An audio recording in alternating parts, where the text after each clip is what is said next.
எந்த கண்ணும் பாத்திராத, எந்த உள்ளமும் கற்பனை கூட பண்ண முடியாத சொர்க்கத்தை அல்லாஹ் நமக்காக தயார்படுத்தி வச்சிருக்கான். ஜன்னத் அல் மவா, the first level of paradise. இது ஒரு அமைதியான தோட்டம். இங்க லா இலாஹா இல்லல்லாஹ்வுல உறுதியா நம்பிக்கை கொண்டவர்கள் வாழ்வார்கள். அவர்களோட முகங்கள் பிரகாசமா இருக்கும், அவங்க கவலையற்று இருப்பார்கள். ஜன்னத் அல் நயீம், இது ஒரு மகிழ்ச்சியான தோட்டம். இங்க அவர்களுக்கு பால், தேன் நதிகள் இருக்கும். துன்பம், சோதனைகள் வரும்போது பொறுமையோட அல்லாஹ்வோட பாதையில வாழ்ந்தவர்களுக்கான சொர்க்கம் இது. எப்போதுமே மகிழ்ச்சியோட இங்க இருப்பாங்க. ஜன்னத் அல் குல், நல்ல அமல்கள் செஞ்சு நேரான வழியில வாழ்ந்தவங்களுக்கு இந்த சொர்க்கம் கிடைக்கும். இங்க வாழ்றவங்களுக்கு கவலை, சோகம் எதுவும் இருக்காது. 4வது தாருஸ்ஸலாம், நடுநிலையோடு வாழ்ந்த மக்களுக்கான சொர்க்கம் இது. இதுல தேவையில்லாத பேச்சு, சண்டை, நெகட்டிவிட்டி எதுவுமே இருக்காது. நம்மளை சுத்தியுமே லவ் அண்ட் கைண்ட்னஸ் மட்டும் இருக்கும். 5வது ஜன்னத் அல் அத்ன், அல்லாஹ்வுக்கும் அவனுடைய தூதருக்கும் கட்டுப்பட்டு வாழ்ந்த மக்களுக்கு உரியது இந்த சொர்க்கம். இங்க பொன்னாலான மாளிகைகள், எல்லாரும் மதுவினால் ஆன ஆறும் இங்க ஓடிக்கொண்டிருக்கும். அதனால நம்மளுக்கு எந்த ஆபத்தும் வராது. 6வது ஜன்னத் அல் ஃபிர்தௌஸ், இது ஹையஸ்ட் லெவல் ஆஃப் பாரடைஸ்.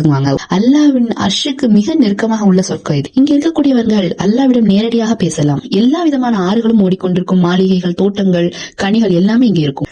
7வது அல் வசீலா, முஹம்மது நபி ஸல்லல்லாஹு அலைஹி வஸல்லம் அவர்கள் மட்டுமே இந்த சொர்க்கத்தில் நுழைவார்கள். உயர்ந்த சொர்க்கமான ஜன்னத்துல் ஃபிர்தௌஸ் அல்லாஹ்விடம் அதிகம் கேளுங்கன்னு சொல்லிட்டு நம்மளுக்கு அறிவுறுத்துறாங்க. அஸ்ஸலாமு அலைக்கும்.